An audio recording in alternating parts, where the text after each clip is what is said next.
Ушул видеолорду 10 миң деген, 5 миң деген адам көрүп атат. Ал эми көпчүлүгү бул видеолорду өткөрүп жүрүп атабы, көрбөй атабы, же көрсө деле баягы эле иште. Эми кылганыбыз Алланын ыраазылыгы үчүн, урматтуу туугандар, жана акыретибиз үчүн. Ушундай кайрылуулар болуп атат, ар бир адамдын колунан келет. Жок дегендечи туугандар. Жок дегенде колунда бар адамга ушул маалыматты жеткирип койгонго колуна келет. Жок дегенде мына кирпич болгону 9,5 сомдон келип түшүп атат деп атам. Жок дегенде бир адам 19 сом 2 кирпич салым салганы дарамети жетет. Жок дегенде туугандар ушул жерге бир адам бир дарбыз 2 нанын көтөрүп усталардан иш илгери болсун деп усталардан зыярат кылып койгону мындай дарамет жетет. Бирок мени кыжалат кылып атканы могул кирпич, кирпич. Эртеңдерден эртең бүрсүгүнү бүтөт. Бүрсүгүнүн эртесинде мен кирпич түшүрүшүм керек. Кум да түгөнүп атат. Кум топуракта түшүрүшүм керек. Анан туугандар бизге азыр плита аябай зарык керек болуп атат. Оштон плита заказ беришибиз керек. Мына комнаталар 4,5га, узуну 4,5га 3, 4,5га 3, 4,5га 3. Ошондо 4,5 метрлик плитадан 3төн түшкөндө 9 учлук бизге плита керек. Могул Алланын ыраазылыгы үчүн, акырет үчүн болуп атат. Могул жерде муктаждарга үй салынып атат. Муктаждар үйүндө жок, 10 жылдап, 20 жылдап үйгө жетпеген бир туугандарыбызга эмнелерге үйлөр салынып атат туугандар, бүт шарттар менен. Алла Тааланын кандайдыр бир чоң сыноолору болуп атат десем жаңылышпасам керек. Ассаламу алейкум, арбаңыздар, урматтуу жалпы эл жакшылары. Буюрса биз Ак ниет аманат коомдук кайрымдуулук фонду Ордол Ош чергесинде муктаждар үчүн турак жай комплексин баштап, дубалына аябай кызуу киришип, иш өтө кызуу жүрүп атат. Бүгүн болгон 3-күн мына дубал уже көтөрүлүп кетти.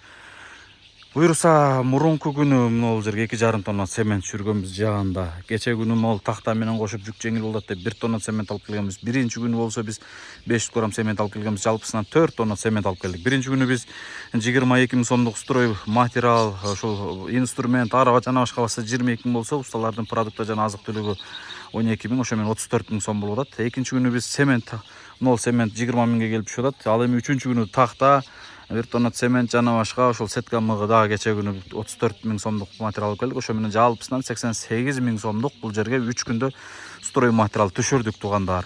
Андан сырткары күндө биз улам келип атканда мындай болгон усталарга азык түлүк продуктыларды алып келип атабыз. Мына мөмө же меш күндө 1 күндүк наны ушкен жана башка ушундай суусундук дегендей. Мына ушундай туугандар. Мына Марат мырзанын могул жерде топурагы, куму ушул жакшы ишке жарап атат туугандар. Могул бачокту деле ушул 1,5 миңге сатып алдык. Арабаны 3,5 миңге сатып алдык дегендей. Кирпичтерибиз мына азайып эле, оңурайып эле кирип баратат, бирок бир кирпич келип могул жерге түшө элек. Бир кирпич түшө элек. Себеби бул жерде урматтуу жалпы эл жакшылары, арбаңыздар. Себеби мен жогоруда айтып кеттим, Алланын бизге бир чоң сыноолор болуп атат окшойт деп. Анткени ушул видеолорду 10 миң деген, 5 миң деген адам көрүп атат. 5 миң адамдын ашып барса бир күндө, мен мына төбөдө Кудай карап турат, ашып барса бир 10 же 15 адам, бирок көбү 50 сом, 100 сомдон, күнүнө 1 же 2 эле адам 1000 сомдон. Кече күнү биздин тайпабызда бир тууганыбыз 7 миң, анан түндө дагы бир тууганыбыз 5 миң. Жалпысынан биз иш башталгандан бери биринчи күнү 4 миң сом каражат түштү дегем, кече күнү 7 миң сом каражат түшүптүр. Ал эми бүгүнкү күнгө чейин, кече күнгө чейин, бүгүнкү күнгө чейин болсо бир 8 миң, 9 миңдин каражатын түшүптүр. Жалпысынан мен общий эсептегенде бир 30 миң каражатка жетпеген түшүптүр да, бул 3 күндө. Эми 30 миң менен бир иш жасап, могул жерде стройка кылып кетиш кыйын болуп турат. Эмне үчүн мен Алланын бир сыноолор болуп атат деп атам? Анткени 10 миң деген адам көрүп аткан болсо, 10 миңден 5 эле адамдай реакция берип атат да. Же 10 эле адам, же 20 адам бир ушундай бир карап деп коюп атат окшойт. Ал эми көпчүлүгү бул видеолорду өткөрүп жүрүп атабы, көрбөй атабы, же көрсө деле баягы эле иште. Баягы эле какшап сөзү бүтпөгөн медердин бир кайрылуусу да деп ушундай бир кабыл алып атышат окшойт. Комментарийга кече мындай көңүлүм түшүп калды. Элдер жазыптыр. Урматтуу оштуктар, медер бул үйдү Ошко салып атат. Жалал Абадта муктаждар алып келип киргизбейт, Оштогу муктаждарды киргизет. Бул өзүнө жеке ишине деп суранган жок. Жеке өзүнө деп бир кайрылган жок. Ошон үчүн кайдыгер карабагыла оштуктар деп бирөөлөр көптү адамдар жазып турду. Ансыңарындай мен бул адамдар балким мындай өзүм үйүмө, же өзүм жеке бизнесиме, же бир өзүмө тиешелүү нерсеге кайрылып аткандай эле кабыл алып атат окшойсуздар. Эми кылганыбыз Алланын ыраазылыгы үчүн, урматтуу туугандар, жана акыретибиз үчүн. Бул милдет эмес.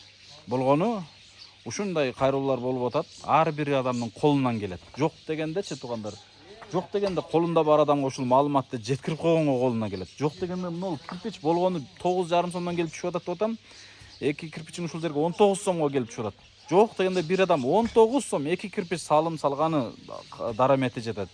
Жок дегенде туугандар ушул жерге бир адам бир дарбыз эки нанын көтөрүп усталардан иш илгери болсун деп усталардан зыярат кылып койгону мындай дарамет жетет. Бирок бардыгыбыздын ошол акыбалыбыз, шартыбыз жетет, бирок могул дарамет эме эрк жүрөктөн эрк жетпей атат да. Эмнеге экенин мен түшүнбөй атам туугандар. Эми албетте бул таарыныч иретин эмес, болгону өтө кайдыгерлик болуп атат да. Ушундай эми туугандар, эмне дейм эми, айла жок, бирок аракетти кыла береличи, себебин кыла береличи. Алла таалам бир күн болсо бир күн алгылым дейт, бирок деген маселе болуп атат. Мына кирпичим азайып атат да. Менде азыр 88 сомдук строй материал алып атам го. Ал эми жана продукция эме бүгүн алып келген азык-түлүктөр менен бир 90 миңден ашкан болсо, мен бир 100 өткөндө мундуз күлежебиздин 60 миңден 45 миң акчасы калган, Азаматтын 10 миңи 55, анан Даврандын 30 миңи 85, анан эл жакшылары бир 20 миңден каражат, ашыгыраак каражат салган, ушул фундамент бүткөндөн баштап бүгүнкү күнгө чейин. Ошо менен туугандар ашып барса бир 120 миң сом каражат менен келгенбиз. Менде азыр 90 миң расход кылган болсом, азыр менде 30 миң гана сом каражат бар да. 30 миң сом менен мен азыр 1 КАМАЗ кирпич тапшыра албайм да. 1 КАМАЗ кирпичиң да могул жерге келип түшүшү 4 миң кирпичиң 9 сомдон болгондо 36 миң болот. Караңыздар, ал жага деле 6 миң жетпей турат дегендей.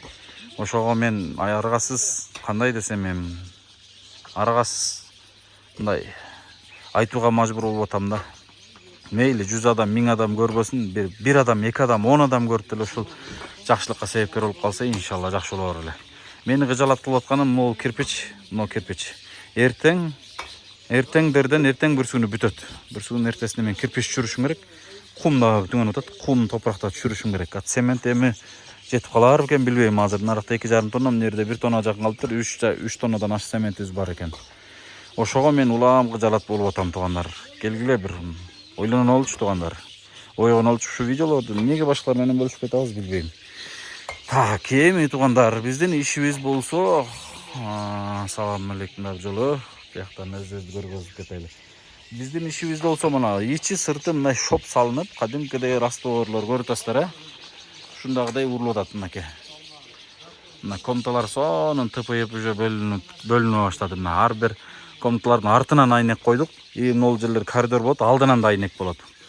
Как сквозной болуп калат. Могул мисалы бир комнатанын, бир семьянын үйү, примерно айтайын, мына прихожкасы болсо, мына жерге кирет. Могул жери так кухня, чай иче турган мындай чакан зал десек, ичкеркиси жатакана бөлмөсү болот. Ичкеркиси 4,5 га 3. Мына ушундай туугандар. Анан туугандар, бизге азыр плита аябай зарык керек болуп атат. Оштон плита заказ беришибиз керек. Мына комнаталар 4,5 га, узуну 4,5 га 3, 4,5 га 3, 4,5 га 3. Ошондо 4,5 метрлик плитадан 3төн түшкөндө 9 учлук бизге плита керек. Ушул жагын биз эки этаж кылып көтөрөбүз да, Гнын ушул тарабын деп атам. Шартка жараша. Ошол эми туугандар, усталар көрүп атасыздар. Бул жерде так 5 уста иштеп атат өзү. Иш 3 күндө ушунча алдыга жылдырып беришти, карагылачы. Ушундай растворлорду ушакка алып келип мына.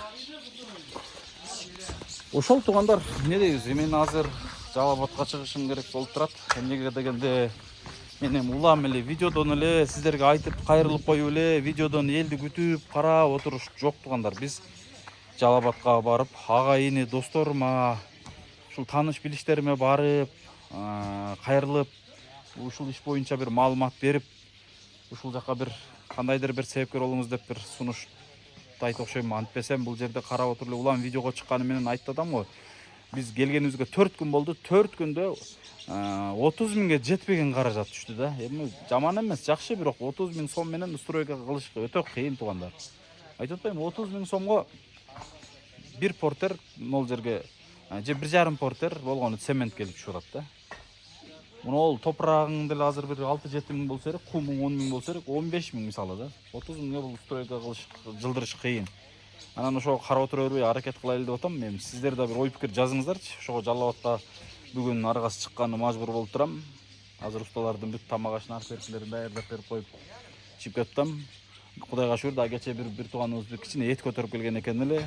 Эми ушундай этин, ушундай бир дарбыз, нанын көтөрүп усталардан кабар алып биз жокто келип зыярат кылып турса жакшы болор эле деп өзүмчө ойлоп ушул жерге Ошко келип курулуш баштадым эле. Өткөндө фундамент 10 күн жүргөн бир адам келип ушул жерге бир 2 самсасын көтөрүп усталардан бир зыярат кылбады эле. Өтө таң калып атам да. Анан дагы бир айта турчу нерсе, айтсаң кандай кабыл алат билбейм. Мисалы кээ бир азыр жанагы жаш жигиттер автосалон ачып же кандайдыр бир нерсени ачса, ошолорго же көрүнүш керекпи, же элге мындай пиар кылыш керекпи, укмуштуудай блоктоп сууларыңарды көтөрүп алып барасыңар туугандар. Могул Алланын ыраазычылыгы үчүн, акырет үчүн болуп атат. Могул жерде муктаждарга үй салынып атат. Бул бизге жеке частный бизнесибиз эмес. Муктаждар үйүндө жок, 10 жылдап, 20 жылдап үйгө жетпеген бир туугандарыбызга эмнелерге үйлөр салынып атат туугандар, бүт шарттар менен. Бул жер мындай, кандай десем мен, бир мал базар же бир жылкы базар же баягы кой базар, арашан базар болгон жок туугандар. Алланын ыраазычылыгы үчүн акыретибизге даярданайлы. Ошол эле айылдарда медресе, мечиттер, башкалар чурат. Ошол жерге барып зыярат кылайлы туугандар, бир эле бул жер эмес. Ошто канча адамдар бар, бир балким маалымат жетпей атабы, түшүнбөй атам. Жеткендер деле кайдыгер туугандар, ачык эле айтайын. Бир учуру келгенде балким мындай жакындатып айтып кетем. Көп адамдарды ушул Instagram баракчабыздан жада калса жанагы соавтор кылып атабыз. Ошол видеолорубузду кээ бирлери бөлүшпөйт. Ошол айта берсе сөз көп болуптур, мейли. Кудай буйрса биз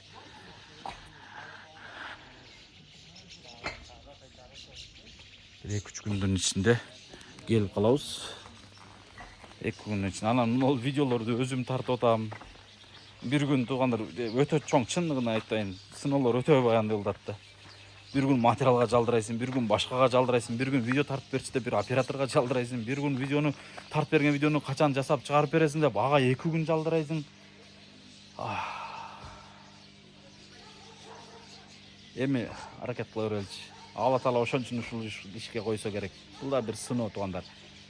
Баягындай кичине бир нерсе ийгилик жаратыш үчүн канча мээнет кыласың го, мисалы дейм да, же бир машинага жетиш үчүн, же бир малга жетиш үчүн, же бир жүгөрү чаап күздө түшүмүн алыш үчүн канча мээнет кыласың го, пешене тер төгүпчү. Биз акыретибизге даярданып атпайбызбы? Акыретибизге иншалла чыныгы түбөлүктүү жашообузга даярданып атабыз. Албетте ал жашоого чоң, мындан дагы оор сыноолор болот эмес, болбойт эмес, болот сөзсүз. Буга чыдайбыз, сабыр кылабыз. Bunun arkasına çiğ alabız, bışabız. Kuda kalsa mından daha köp işleri жасайды иншалла. Тынч болуңуздар. Салам алейкум.